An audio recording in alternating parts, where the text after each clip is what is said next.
as it proceeds, we can also see where our discussion is going, and maybe Vinod can then see how we want to take this forward. So I hand over the session to Vinod, who is going to be moderating, along with Ms. Jyoti and Jasmeer.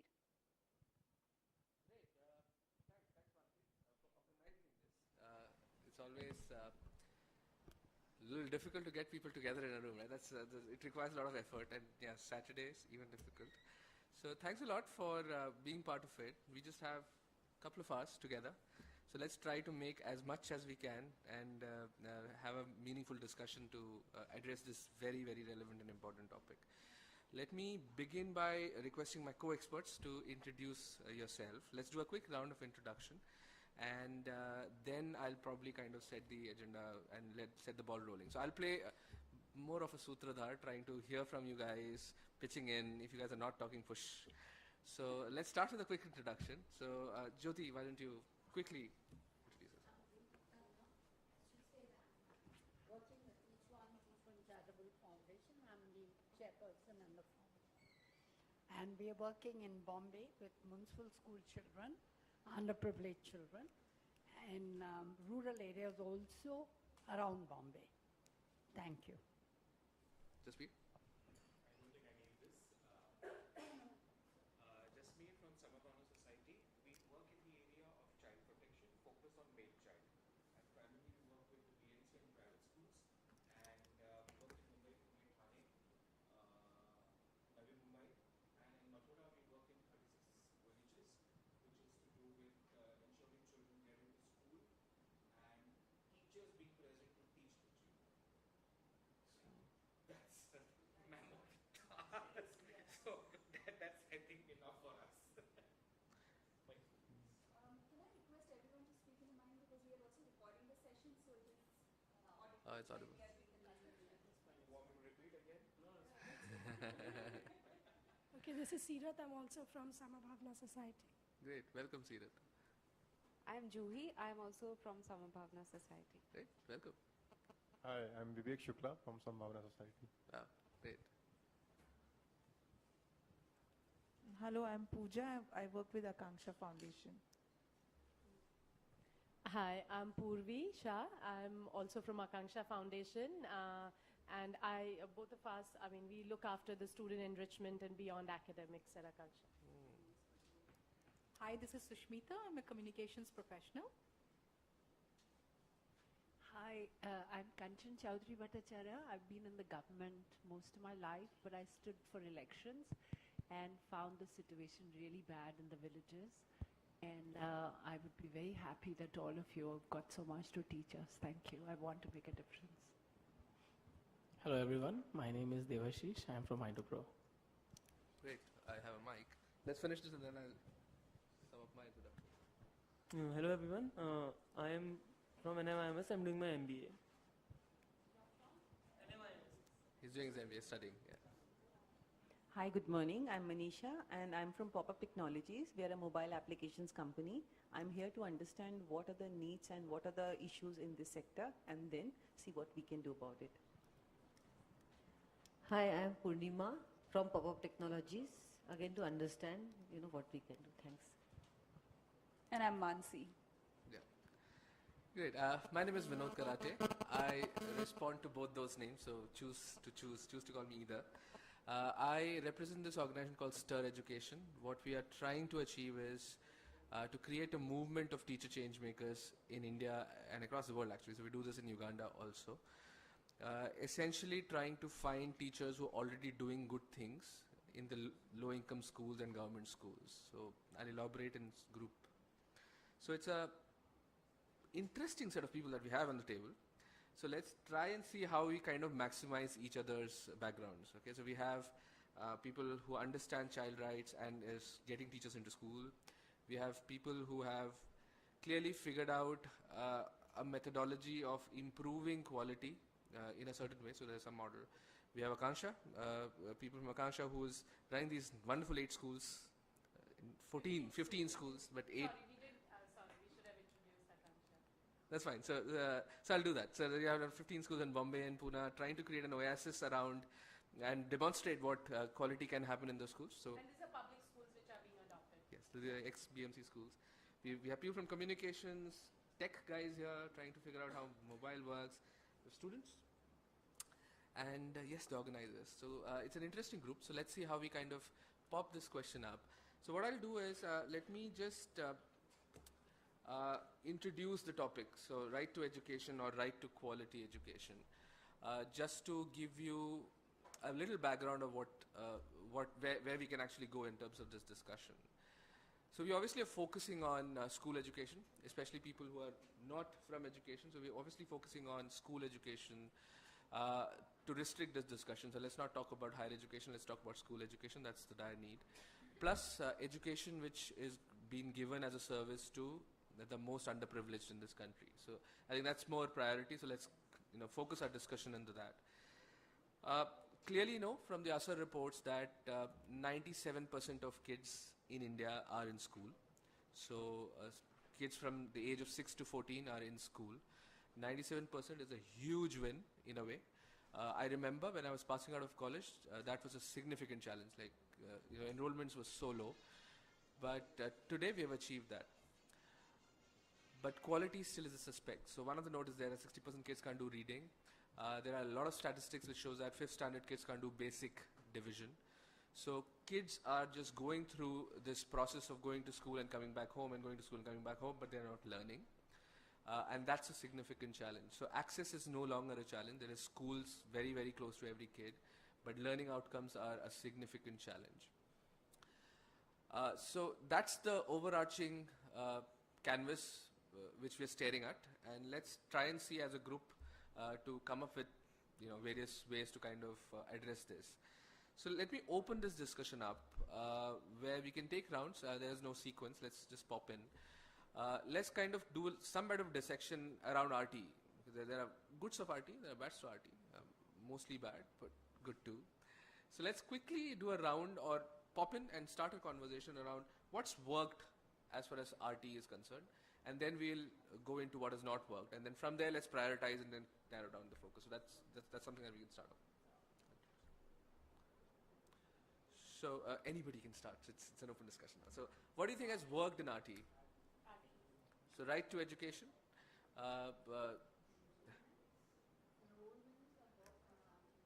So I think the intention of RTE is very good. And right to education. yeah. So I think the intention of RTE is very good. The people who, the council which set up this, the act, who rolled out the act, had good intentions in mind and wanted to do a lot for the people who have access, but in terms of quality education, I think implementation has been a biggest challenge. So that's one thing, and I think even the accountability has not been properly addressed. So let's go on what's not worked a little. Yeah. Let's just see what's worked first. Sure. And then I'm sure, so I'll keep implementation on I'll park that. There are too many things to discuss there. So what's works, I hear that intentions clearly has worked. Yeah. I hear from Jyoti that enrollments has been a positive. What else has worked?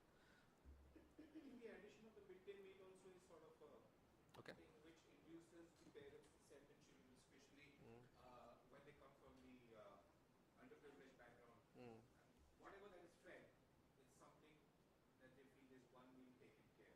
So that I think is an inducement where a lot of parents send their children, and especially on a Wednesday when they get an airing. So the attendance is very high on a Wednesday. So Okay. A Wednesday, yeah. What do you guys think? I think you guys are not deeply connected to this sector. So people who have been witnessing this from the fence, what do you guys think has worked? Yeah. This is the issue which was discussed in one of the other, when we were saying what we can do for education, and somebody said that's not a good idea because it breeds a lot of corruption with this midday meal thing. Okay. So that's a point of view which is not mine, which is what I heard from somebody else. I'm just communicating. Okay. So 27 items which are given to the children in Bombay. To each child gets 27 items from the government. We'll come to the bad part, but good part is that the children get those school facilities like books, notebooks, and uniforms.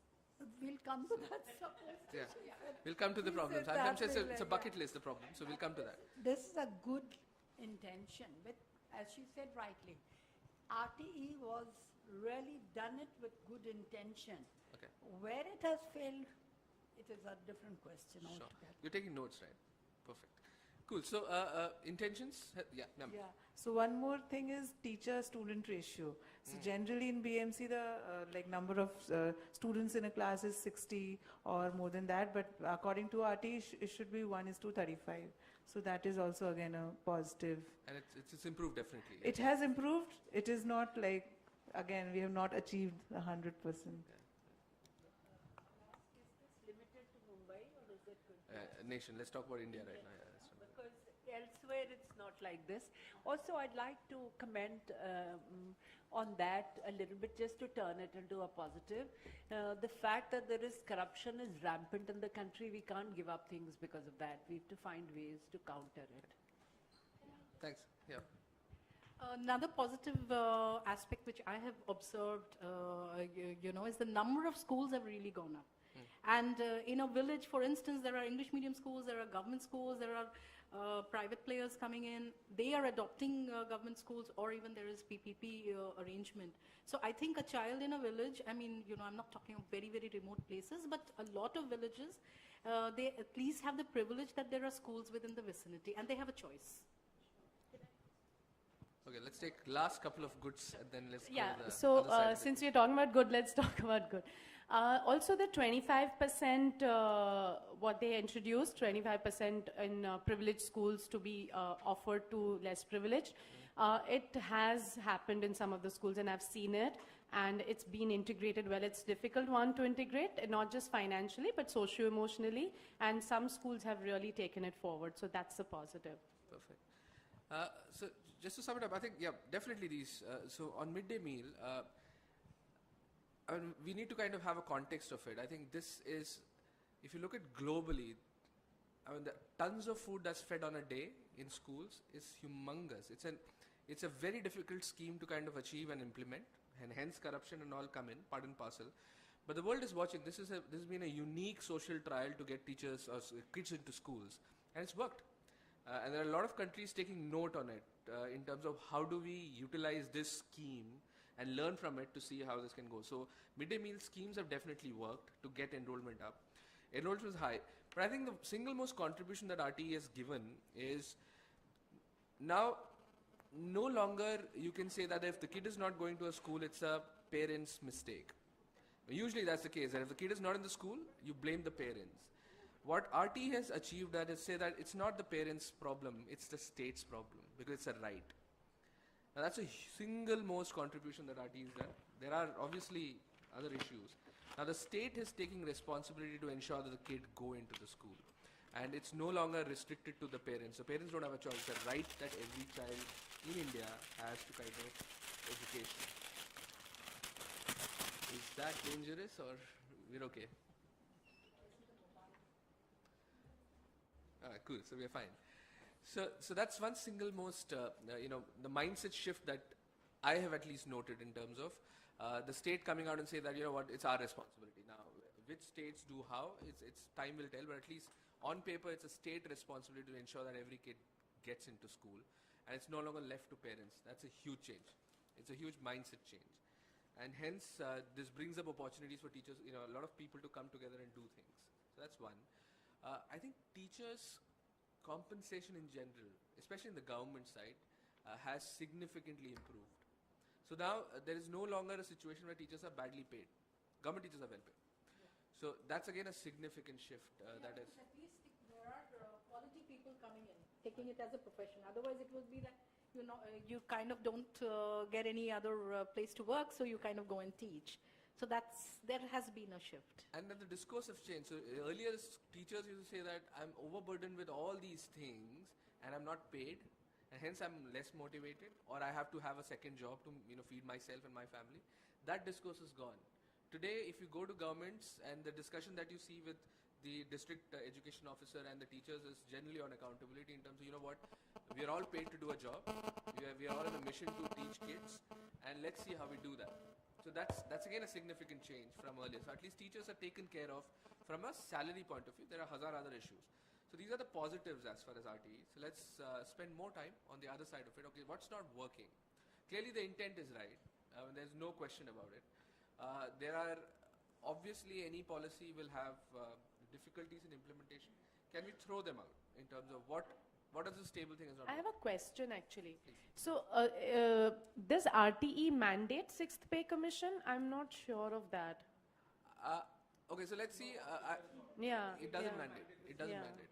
It So doesn't because I was mandate. like trying to understand how has the pay improved? Is it because of the awareness and the act that? No, it's a very good question. So the pay has improved for the government teachers, I said. Yeah. Look, there are tons of affordable private schools. No, where no, I'm teachers are- talking about government teachers. So sixth pay commission mandates the pay for the government teachers, but I don't know if RTE proposes or RTE yeah. doesn't propose Yeah, it. right. But the sixth pay permission it's a parallel activity that has Correct. happened, which is taken care of Care, that. yeah. So that's also a significant change. Okay. More like a sector-specific initiative where teachers have been recognized for their contribution and, Sure. yeah. Okay. So at least it's bringing in some quality people into this field. Yes.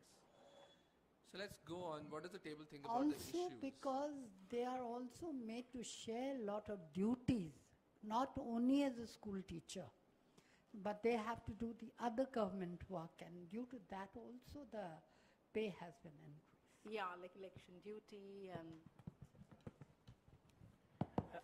I'd just like to share one of my examples from Uttarakhand. So I was surveying a village in Roorkee, and there I observed a few schools which were very deserted, but students were there. There were no tables, chairs, no water, no washing facilities. So I just went to that school and I was just having a discussion with the teachers, because schools are the places where you get ICDS workers. So it happened so that that a teacher was cooking actually the midday meal. So I said, why are you doing it? He said, I am the only one person who is in the school. So how do you manage? Well, no, I just come to school. I just give basic instruction to my students and I start cooking. By 12:30 the cooking is over, the midday meal is served, and then the students go home.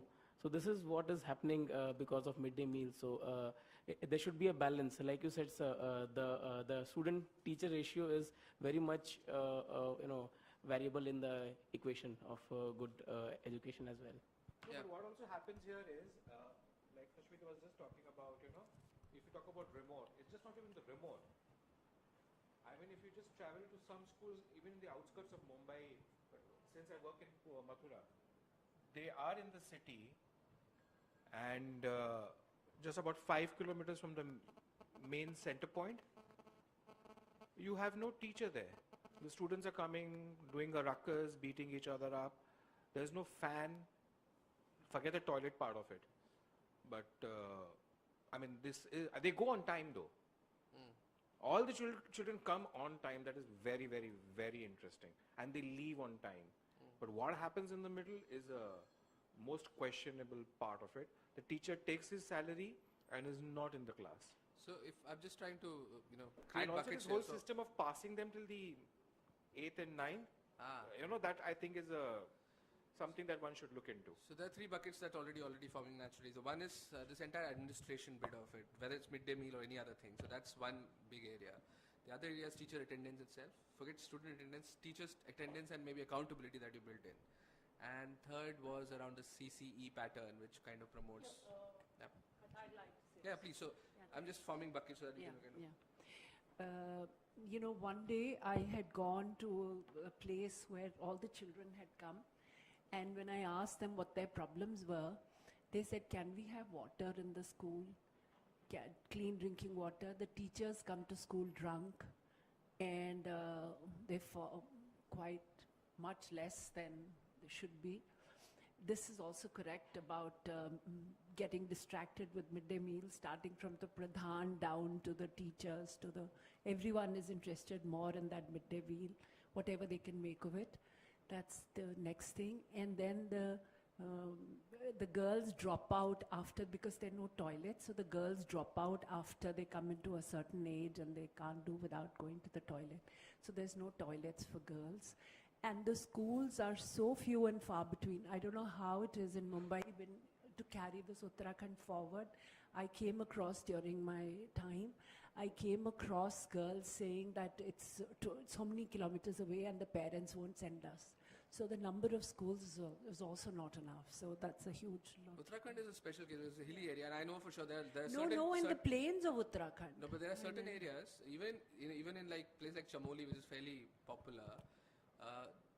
Beyond a point, you can't go. There's no road. You have to walk up. So for teachers and students, so yeah, access is a big issue in some areas, and in Rajasthan and all, the schools are really far away from the community. Even though there are tons of schools now, but it's a genuine issue. Actually. They're not tons. Over here, they're not so many. And Uttarakhand, I think, is expressive of the north, minus the hill areas, which have their own issues. But minus that, the north is like that. Mumbai is so much better off. Comparatively, yes, I agree. All right, so I hear girl education there in a way, because girls, yes, so I'm just making buckets again. Yeah, I want to share something that pretty many years ago, I had gone to some villages to, actually look at what the education system is about. And I was like really shocked that there were government schools, there were government teachers, and they were just absconding. So what they used to do is typically one person would stay and they would kind of rotate their duties so that the other three can live in the cities. And one person was actually teaching 3 classes. So he stood in the middle. This is class 4, this is class 5, this is class 6. So he would turn around and teach those little bunch of kids. And some of the teachers were, some people, I wouldn't know who, they were also selling the food which was meant for children to earn some extra. And I've seen it with my closed eyes, my own eyes. Yeah, open eyes, sorry, I don't know. Why did I say closed, by the way? Because you closed it probably. Possible. I wrote about it, I know, and then I was like attacked because I wrote that article. Anyway. So let me just ask one question here. One line. I was in the National Human Rights Commission, Yeah. and I also wrote, like she said, and my report went and rotted in the government. Thank you. So mine got Yeah, carried. It got carried, but... So the spirit of discussion, okay, so I just want to, one question, so all these examples that's come out, how generalizable are they, or these are just, one-off incidents? I just want to hear you guys out.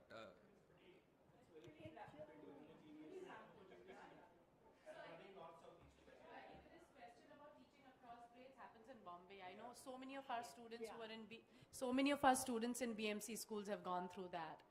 And they have such potential, and it's really sad it's not tapped or maximized. There are tons of schools in India where there are 200 kids and maybe 2 teachers, and that's how they do the juggling, where they mix groups and try to figure out. It's not that it doesn't work, but yeah, it's unfair. I mean, it's taxing on the teacher, I agree. Not a quality Also what I education see at is all. the kind of frustration that comes out from the teachers, from teaching probably. Pay scale is good, facilities are there for them, but the way they go about hitting and abusing the children and using them as their personal servants and getting them to clean the classroom, the toilet. The boys are doing the toilets, the girls are picking up the vessels and washing it. Just before the school opens, all of them are used to, I am in a school and I see this, and though they have, BMC schools have housekeepers now. They have ayahs, housekeepers, but it's the children who are doing, and the way they beat them up, it's like, I don't know who do you beat like this? Corporal punishment is illegal. It's against the law. But in spite and despite that, I think it's just not the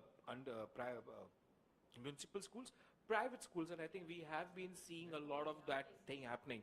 And there is a law that says it cannot happen. There's this whole thing with the Child Rights Commission also, which talks about it. But it's a policy, and it's not a mandate. It's not mandatory, and it's not something they have to. I think if we're looking at right to education, I think this has to be something very strictly put down.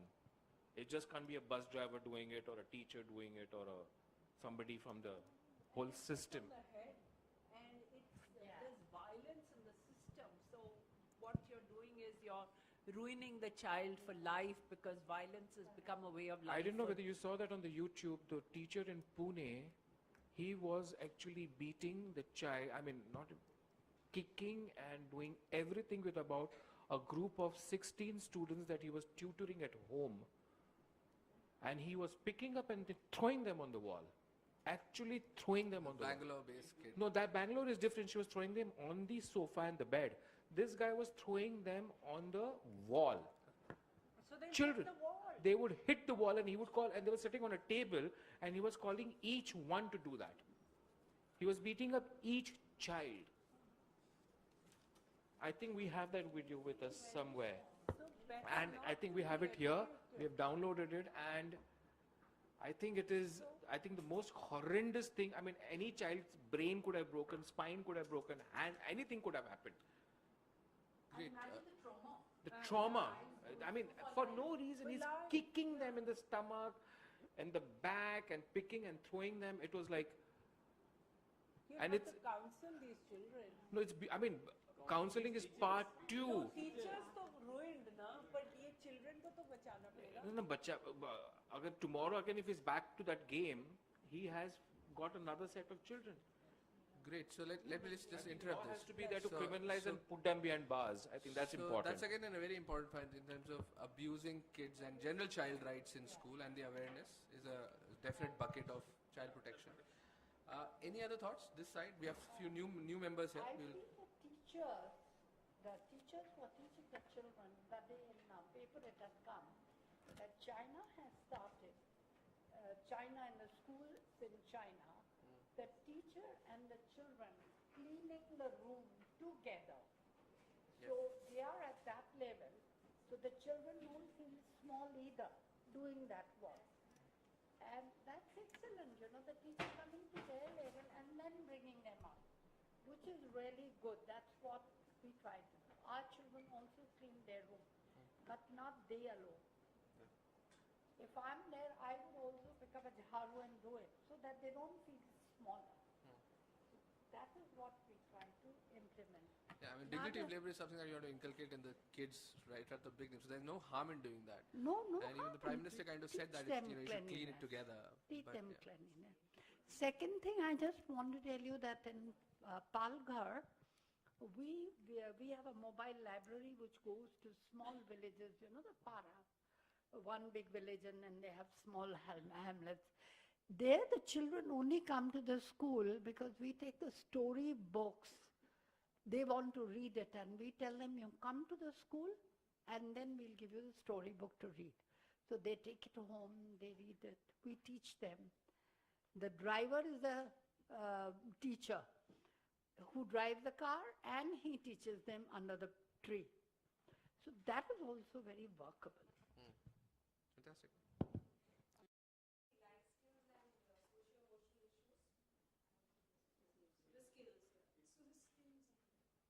Also child protection. I think that goes first and that goes second. I'm just taking ranks and then we'll count. Yeah. Cool. So what about this group? Okay. That's just one more vote. Skills, okay. Skills are rolling. Okay. One more? Or just one?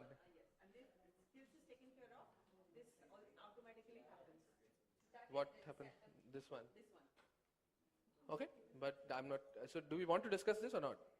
The idea is that since we are introducing vocational skill in the school or it is integrated in the existing curriculum, obviously parents will be willing to send their boys to school. Fair enough. So that's an obvious connection. What about that group? Okay, we've got teachers, training, the first one, Okay. and we've got child protection. Obviously, because we was there. Did I miss any other group? You missed yourself. Yes, I'm moderator. Let me give myself things. So my heart's here, so I'll be there.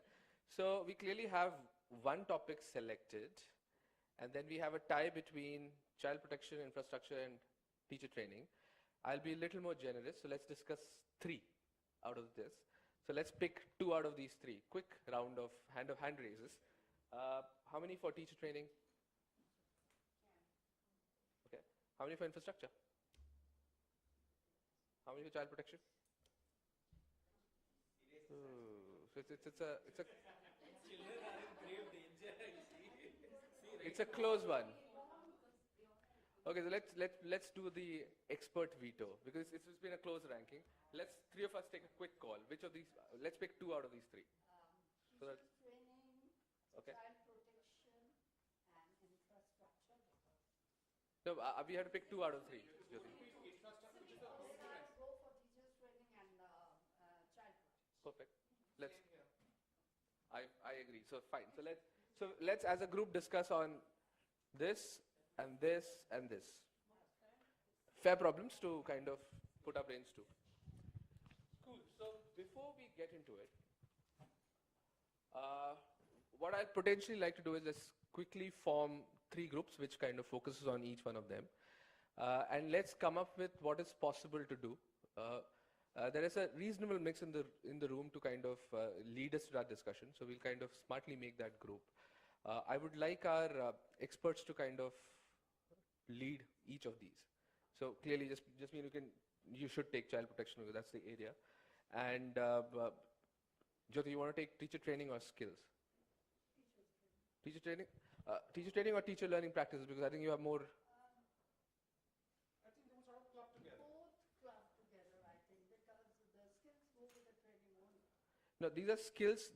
The question here is how do we vocationalize, how do we get vocational training for senior kids in school, and how do we make subjects interesting? So it's more around content, pedagogy, and how do we kind of integrate that in the system. And this is more around how do we motivate teachers, how do we develop teachers. You want to do this? Fair answer. So I'll lead this. But before we do that, let's do a quick activity so that we get our brains kind of focused, because we can actually get distracted. We just have an hour to do this. Let me get you to kind of do a little problem, and then we kind of move into this. So why do you all have a sheet of paper or a notepad? Just quickly draw this diagram.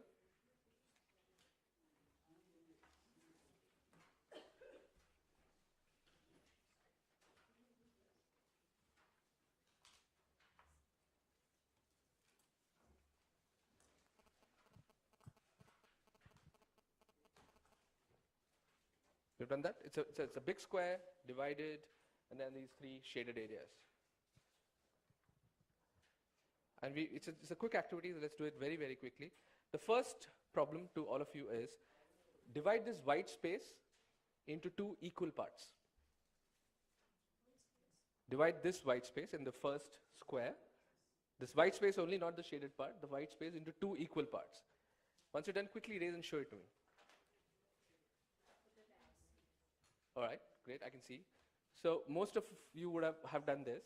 Anybody who's not got this? Easy. Let's move here. Divide this into three equal parts. Divide this white area into three equal parts. Yep. So, right? Okay. Let's move here. Divide this into four equal parts.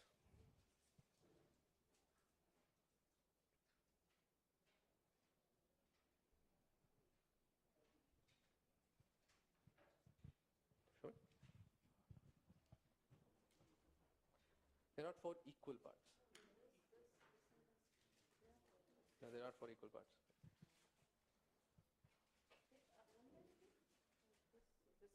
No, just check this out. This will be smaller.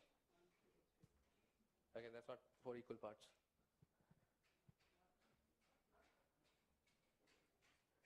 They're four parts, but they're not equal.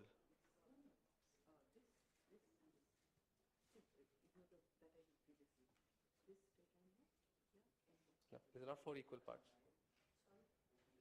Okay, let me give out the answer.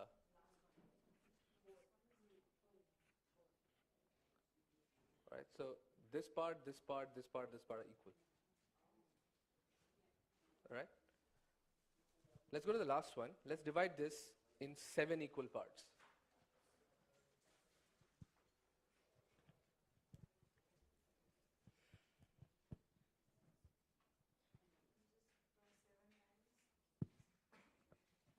Okay, let me give out the answer? I have it. I think, oh, that way. I did like this. Either ways, yeah. But the point is, how many of us started thinking otherwise? It's a simple answer. Now, the point I'm trying to make is, most often our brains kind of start looking at a problem and say, the complex the problem, the solution has to be equally complex. Need not be. So the point I was trying to make is, let's have an open mind. Let's look at what's practically possible. We can't really create a list for RISE to kind of come up with a task force to address it. So let's not go berserk about what others can do, what government can do. These are systemic changes, it takes time. So in whatever groups that we're functioning, let's have this in mind. Let's not look at complex solutions, because that's not practical. So let's look at solutions which are simple to execute, which are practical, which can be done. Okay? So let's break into 3 groups for like 15 minutes and discuss the 3 topics that we decided. So how do we ensure that every child that goes into schools are protected? So that's the question that we're trying to answer. How do we ensure that our teachers are motivated, they are trained well, and they are accountable? Let's not talk about problems and waste time, we've done that. Let's focus on solution. And let's discuss in terms of how do we make what is taught in the school more interesting, and also the element of skills, the life skills into our education system, which is at this point in time not happening. Okay, so one of you has to obviously have to move. So just if you can come here and maybe take that corner, or maybe this side, and who all wants to join Jaspir? It's a free call. Whoever wants to do a child protection kind of a discussion can join here Jaspir, and people who want to join Jyoti and discuss and come with solutions around teacher training can join. Jyoti, you can be there. People can come there. And I'll be there talking about skills and teacher practice. Is that a fair distribution? So let's see how naturally that happens. So let's take 15 minutes and just ideate. I mean, have an open mind, just ideate, come up with solutions, practical ways to do it, and let's present it back as a group. And then from there, let's try and make out, are there certain actionables that this group can take on and can RISE kind of summarize this and help us take this on. Is that a fair expectation? Any concerns? Am I being a rude moderator? No. Cool, thanks a lot.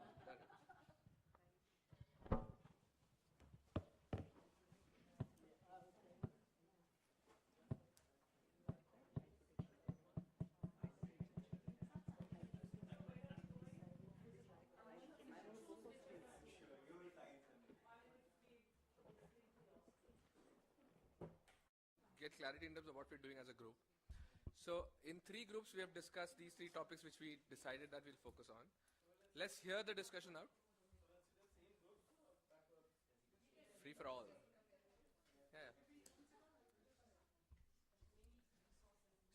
So what we will do is, the groups will present out the practical solutions that they've decided or they discussed. I'm sure these would be fuzzy, obviously. We're doing this here. So once we list them down, as a group, we will kind of then narrow down maybe 2 of them. And we will decide as a group in terms of out of these solutions that's coming out, which could be in either of these buckets, which we all kind of think is practically doable maybe in next year's time. We list that down and put this in one of these circles and give it to RISE so that they can kind of convene all of us and see if we can get together as a group and try and achieve that. So that's what we're trying to, eventually get at. So yeah, let's start with child protection group in terms of what did you discuss? What were the solutions that you had in mind to protect every child to ensure that every child is protected in India, and the awareness of child protection is seeping into almost all schools in India. So what are the thoughts that you had? Okay, first we distinguish whether it should be within the school or the family and stuff like that. So it was decided that since we're talking about quality of education, it will be only restricted to the schools that we're talking about, whether they are private or government aided or BMC or whatever kind of structure of education that they remain in. So that was one thing that we were very clear, that it has to be within the setup of education. Secondly, we also understood that there was this whole issue that it was mostly only to do with the girl child, and the boy child factor was mostly left out. So the emphasis should be laid on both. When you're talking about child protection, it has to be girl. As much as you talk about girl, it also has to be equally that much about the boy. So I think there has to be a lot of material and stuff that needs to be made available. That's one part of it. And then what we thought is, since whoever is doing whatever, we realized that we've been doing it in sort of our own isolated spots. So if there's a possibility of creating some kind of a network or a process where collectively we could do some kind of an advocacy with the Child Rights Commission, state and national, the Women and Child Development Ministry and the HRD Ministry, to make it compulsory and mandatory to have a child protection cell and a child protection policy, which they must display on the board, and from each class the child has to be on the cell, a representative of the class 1, class 2 or whatever, along with a parent and a teacher from the PTA or whatever that is. But the child must have a say, and others, and it should be a peer-driven training or an awareness program where this couple of kids can be sort of empowered and trained to go and talk about that. So because I think that learning would be faster and better and efficient. So that is... yeah, why do you have a comment? Doesn't POXO Act also mandate that each school or like each organization have something around that? No, POSCO does not. It's the Women and Child Development Ministry that talks about having, not even that, it's the Child Rights Commission that says that child protection is required. It is not, and it's only in the CBSE school where they have made it mandatory. But in most of the CBSE schools, it's still not there, 99% practically. So I'm just opening this to your group again in terms of, I like the idea that if you can do an advocacy at that level to try to incorporate these elements. Do you want, and again we're talking about practicality, so let's keep a horizon of next year for this table to kind of initiate it. So my couple of questions, do you want to do this at a national level? Keep next year's thing in horizon? If yes, then how? Or what are the few steps that we can take? Because that will allow us to kind of judge eventually in terms of, is it a practical thing that this table want to take on? Okay. And if it's a local level, Bombay, how? What are the few things that we'll do to ensure that we really knock hard at least on that advocacy period? Okay. And what would be the key deliverable? One clarification. You said a child from that class. So is it going to be class-wise? Yeah. Is that what you're not? Yes, yes. Explain that a bit. How? Okay, if we're looking at child protection cell, so if there are students from the first class and the second class, so 2 students from that division, like normally you have A, B and C division. So somebody from that division representing the class 1. Like you have a monitor in the class, so these are the kids who would be on that panel to talk about the issues of the first class. I have problem with homework. Let's because we need to train them. I'm given too much of homework and I can't play, so that's not a child protection cell issue, but we need to teach them because they're kids. So what can it be? So the same people, when you go to class 3rd, 4th, then the children They're more will get empowered. replaced, but no, then the children will get replaced because they represent their classes, but the main body will continue to be who they are. Constantly. It's just you're constantly empowering them, educating them, making them aware. It's a little longer process, but it can be put into the system of a pedagogy within the school. That's a possibility. And it requires only 72 hours out of the 187 hours of an 986 hours of an academic year.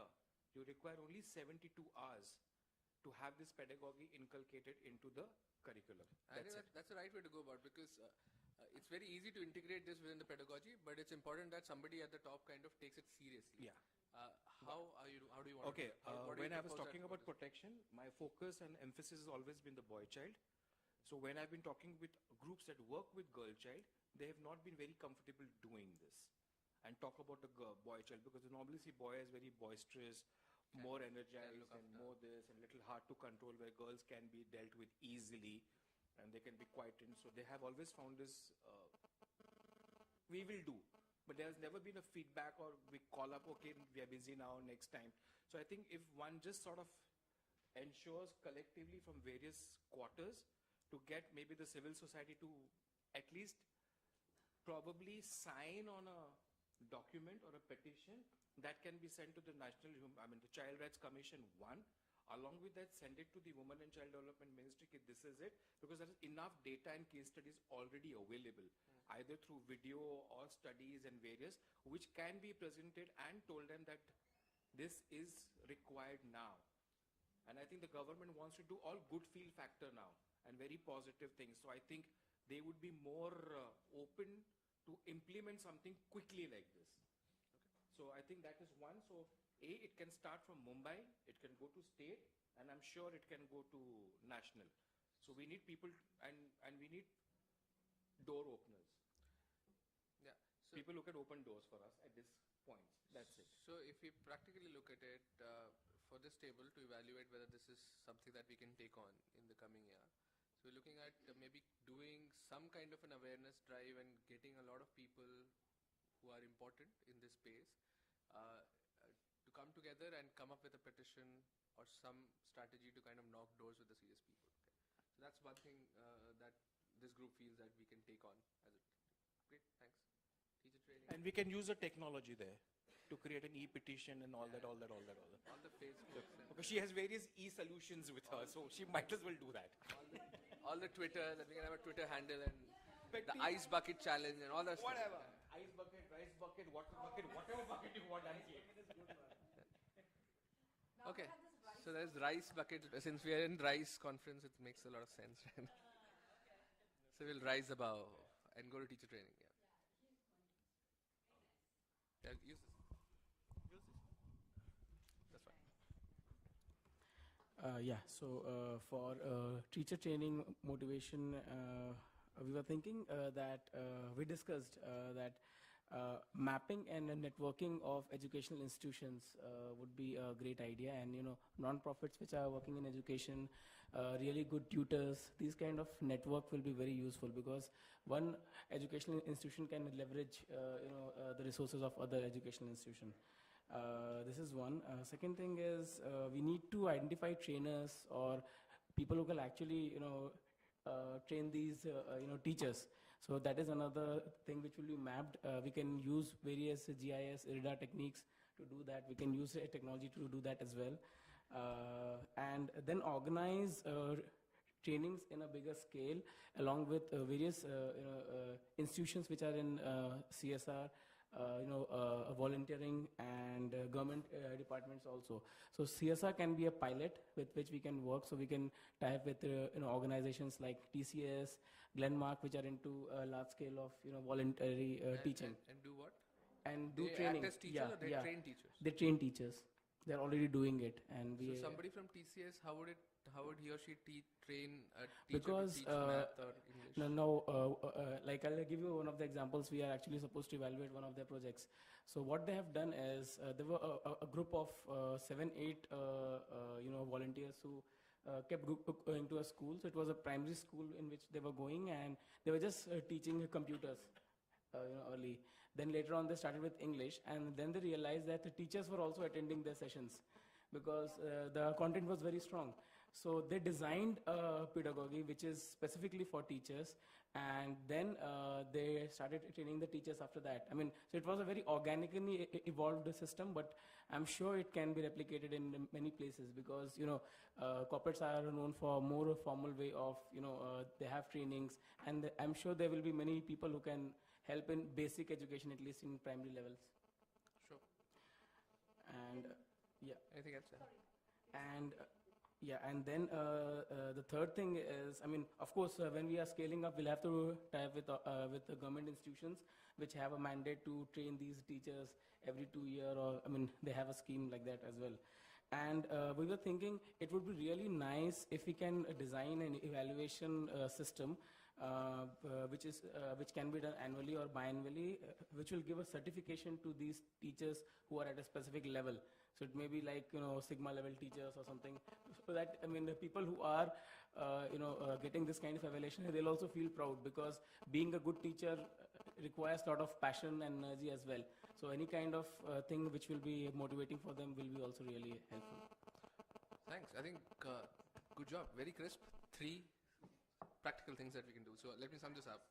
We're talking of teachers training, but I'm going from more of a government point of view that what I believe is they also have these officers and then the education officers. So what are we doing about creating some kind of awareness or getting them on same platform or at same level of understanding? Because we are talking of training teachers, but obviously the beat officers are the ones who are coming to the schools and observing and seeing whether the teaching is happening, not happening, what are kids doing, what are teachers doing. So are we doing anything in those terms as to touching upon the officers, the beat officers, and administrative officers, or the education officers who are also need to be kept in view? That's where communication plays a role. So I just... That's how we had summed up that, sorry, you were saying something? That once the quality of teachers, we are continuously empowering them and enriching their, teaching skills, and after which we are looking at, an evaluation a year down the line, for instance, that, whatever we have implemented, and the reach would be through NGOs, because here itself there are a few NGOs who have a larger reach and not just limited to one city. After which we look at the certification that he mentioned, so that it's a proud feeling and also people kind of adhere to certain positive attributes, and to connect the dots, definitely communication plays a very important role at the grassroots level. At the school level, the village level, and also at a larger macro level where the policy makers, the decision makers get to know what is happening in the field. Okay. And there are organizations already working in this area, like Kaivalya Foundation and the various organizations already working in this area and working with the government as well as a transformation. So our mapping thing will actually help us. And the second thing is, as I said, like CSR or whatever we are doing is a pilot, because we need to prove our model first. The government will not adopt anything if it is not proven and it cannot achieve a scale. So we have to first try it out, and then we can talk to NSDC or whatever department is. And thanks for bringing that out, because that's what I liked about these 3 solutions, because you're not talking about a large scale impression on government. You're saying let's try out something smaller. I also suggested that if area-wide, board-wide, if NGOs can get together and, they are working for child protection, medical or anything. If something can be done area-wide, many NGOs are doing this work. Many, BCPT, I've attended many. But because the NGOs are all over, I'm talking about Bombay, all over, they don't reach out to one another. True. Unless there's a connect between the NGOs, then you get a holistic development of the child. Some could be helping in medical, some could be helping in education. We could give the skills to another NGO. But if it is done in area-wide, we can make a better impact rather than whole Bombay. Because the NGOs don't connect to each other so often. So this is my suggestion. And IWO can easily take that Sure. So let me quickly sum it up. So we talked about networks, which is an interesting aspect of getting teachers to come together often, and there is a huge amount of research which kind of tells that when peer groups are formed, quality and in general schooling, teachers' performance and abilities improve because they get to meet often. There was an interesting suggestion around this entire CSR gamut that is there now, which is in big news. How can we use resources who are well off, more privileged, to go there not to teach? I mean, that's been the mistake that we've done in the past. So we get people to go there and volunteer and teach. That doesn't have a sustained impact, because they can at best give some hours. There's continuity issue. But if they can spend time with teachers and demonstrate, and through demonstration push them and show them what is possible, and hence potentially try to do that. So that's something that I heard from you. There was a big one on teacher certification. So there are there are good teachers in the system. Can we at least recognize them and through them start impressing other people? These again are very practically doable things. I liked what Mansi said about in this whole gamut, we just believe as teachers and principal. There are a lot of administrators, most of them are good. And believe me, every time I go to a government office, I get frustrated when I go there because it's dingy, it's difficult to get an attention of a person and get his time. But once I get attention, I always get hope because the guy means business. So there are good administrators there, but something that we need to do to kind of align them also to this cause. So what, we don't know, but that's a good point that came in. And obviously, Jyoti, connecting NGOs, because there's a lot of leverage that we can kind of do that. So practical, 5, 6 of them, thanks a lot, fairly deep. Compared to our group, I'm very sure it's fairly deep. So let me quickly hear this. And I also have a convergence point here. So one is that obviously we need to knock doors and bring this child protection agenda, both girl, boy, into education space. So can the HRD ministry with the women's rights and child rights work together to kind of bring this to attention? That's very critical because it becomes, so like toilets in school have become agenda now. Why? Because Modi said it at Red Fort. It's an agenda. Can we get somebody like a Modi to kind of speak on this aspect? That will change things. What I want you to guys ponder is, most often the execution of these things happen on schools. So you also have a curriculum, you go to schools, train teachers to kind of execute this, and you also want schools to kind of imbibe this. Perhaps this methodology of networking as well as getting teachers involved, some of these things can easily, so teacher networks come together and talk about child protection. And that's where solutions will come out. And you guys have curriculums and ideas for them to kind of take on. So there's a dovetailing process. We just think over it. Can I request? I think you can do a good job. You summarized it very well. No, but I won't put you on spots. Why don't you please do that? If you could quickly share in terms of what we discussed around life skills.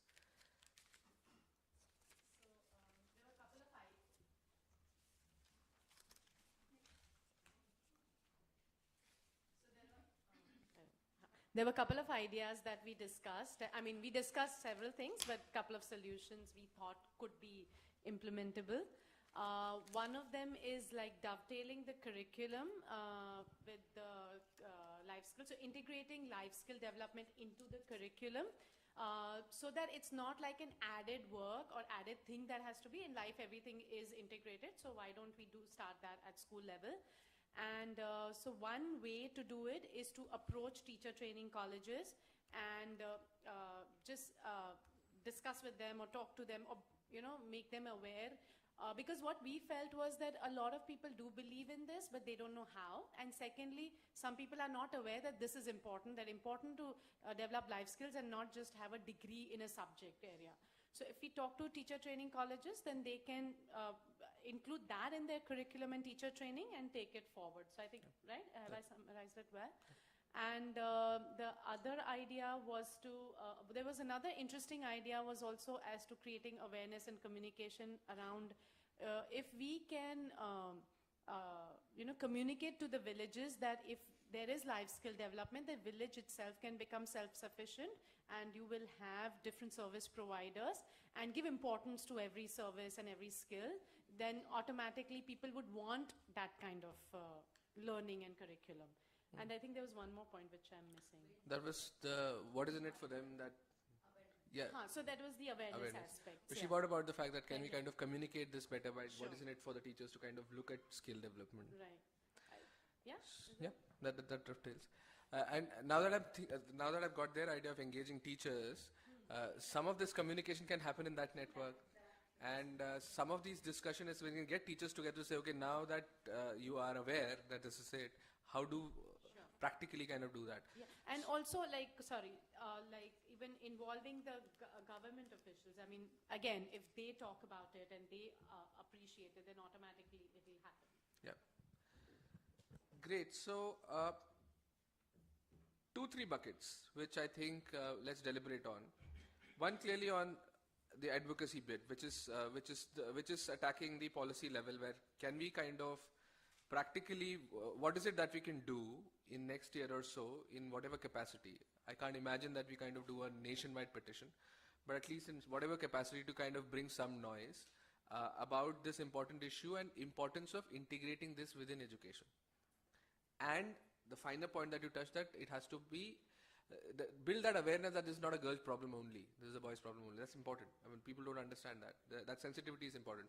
So even if we in next 1 year kind of achieve the fact that these two finer points are come out, that child protection is equally important for boys as well as girls. And somewhere if we can at least have one dialogue where policy level people who matters get into a discussion of how can they integrate that, I think that's a good win for us. So that's one thing that we potentially can kind of achieve.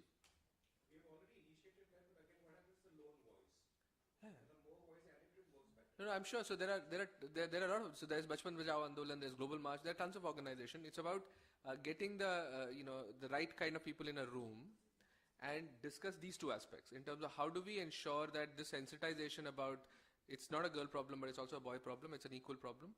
At the same time, can we kind of have a discussion initiated where people who matters kind of have a discussion in terms of how do we get it to schools and integrate it to schools. So that's one high level objective that we can kind of achieve. Couple of them are, the rest of them that this team kind of discussed was more practical in terms of can we kind of aim at least trying out and creating, maybe let's start this in Bombay because most of you are in Bombay, of creating a network of teachers or network of schools, maybe at a small scale. Maybe let's try maybe 2 or 3 or 4 networks of maybe, so let's network around 100 schools, and these could be 5 different networks of say 20 schools which are close to each other, and then use that network to kind of integrate. One is communication around the aspect that we anyway going to do at the high level. Integrate why life skill is critical. I don't think we'll practically be able to do pedagogical thing, but at least we can try and see if we can get this network to kind of talk about why life skill and integration of that is very critical from a long-term point of view. And also try and see this, so if we create a network, say 5 networks, try and critically get some people from corporate who can demonstrate and help these teachers in the network to come out and look at their profession a little differently and get that necessary support because those guys have resources.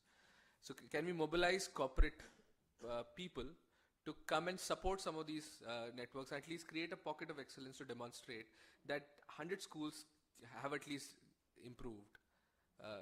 And if we can try and do that in 1 year, then maybe see how it goes. The certification angle is something that we can think about. So maybe if some of these teachers who do well in these networks, we can try and see if we can certify them. Yeah. No, so there are a lot of people in this room that we can kind of do that. So is that, so that's the second one. So one is the high one. Second is try and create a network of teachers and then try to do these 3 things with them. Ride on, child protection aspect, life skill aspect. At the same time, try to use corporate people to enable this group of teachers in schools to come discuss and how to become problem solvers rather than waiting for Godot. Is that practical? These 2? Doable. Can we just quickly do some smart objectives around it? So the higher one, what is it that we can do in a year's time? Quickly, in terms of, we know what to do, but practically in terms of steps. So if I go down to Mansi and say, Mansi, you need to get us back together maybe in 3 times next year to kind of enable do this. She needs to know in terms of what is it that we are achieving. So then probably we can plan and see what resources are there in the table and otherwise in the network, who needs to be mobilized. So can we kind of have a number in terms of, can we do like 1 or 2 conferences where we get who's important to get into a room and discuss this and then do some media hoop around it and try to kind of build awareness, at least. That's practically doable. What do you guys think? You should be the, you would be the center stone of that. Definitely, because doing this on the net is far quicker, cheaper, and it can go viral. Yeah. So that's one way of looking at that. So the way I would look at it is as who's who in a room with the world of Twitter and Facebook constantly tweeting about these aspects, and we kind of creating trends about these 2 aspects. Inclusion of boy and girl and integrating this into curriculum. That's a big one. There are tons that needs to be done in child trafficking protection. That's a separate story altogether. But at least if we achieve this bit, and if we can somehow get some press around it, I think that's at least the first step. That's a simple step that we can take. Getting press is very easy. Actually, they are in fact looking for now. Yeah, I'm sure. So if we can I think if we smartly get the right people in a room, rest will happen.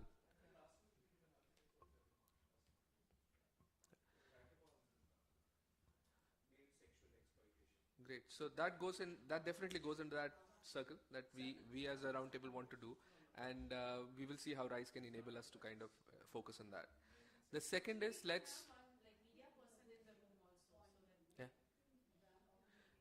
yeah. The how is something that we can create task groups and kind of go deeper. The network bit, let's try and what's practically doable. What do you think? How many schools can we network? And when I say network, I mean getting teachers to professionally come together and talk about how to improve. If we manage to have a space, I think we can get the BMC to get their teachers and through them send out invite to private schools. Space and all is never a problem because we've been running a lot of networks which are physically running. Space is never a problem. Schools, these meetings can happen in schools, wherever. Start with at least 50 schools. 50 is a fair number. 50 could mean around 2 networks of 20, 25 schools, right? So 2 networks. Let's aim at 2 networks. And also, we need to decide the composition. Do we want mixed? Ideally, it should be inclusive, mixed, and not just only government teachers together or only private together. So I like that. It's a good point. So one is a mix of APS and government, affordable private schools and government schools to form the network. So we do maybe 25 government, 25 APS, or it could be 30-20 depending on what happens. Maybe one network for primary schools and one for secondary or senior secondary. There's a good so we can actually demonstrate that. How we'll get into it, but at least from a target point of view, let's try and achieve to kind of create teacher networks.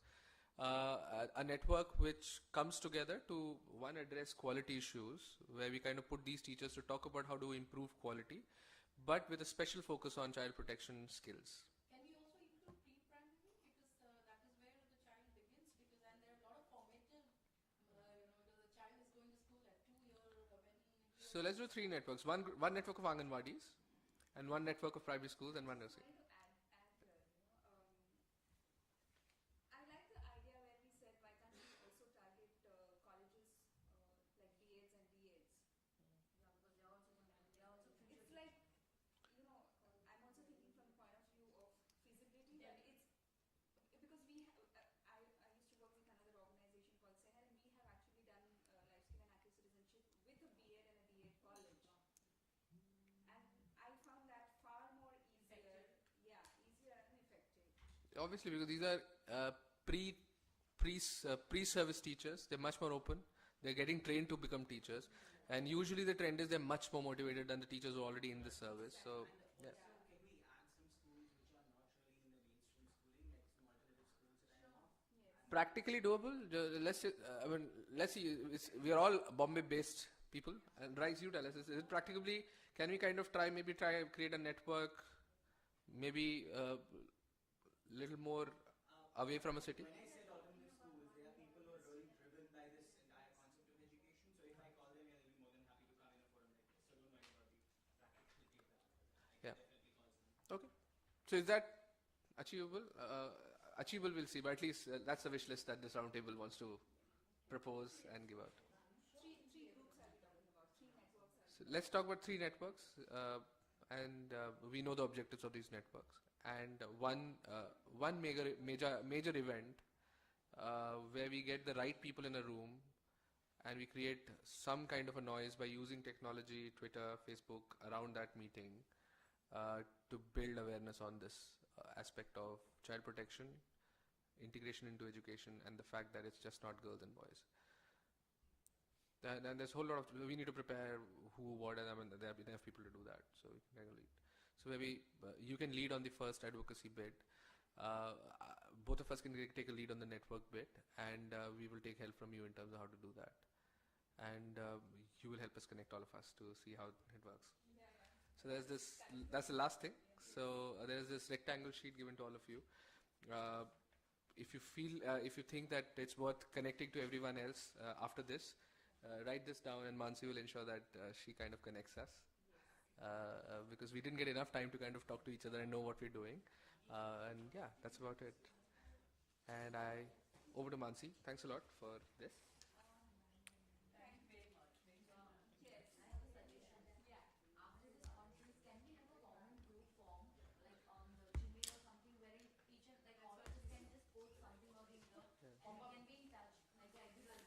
Simple WhatsApp.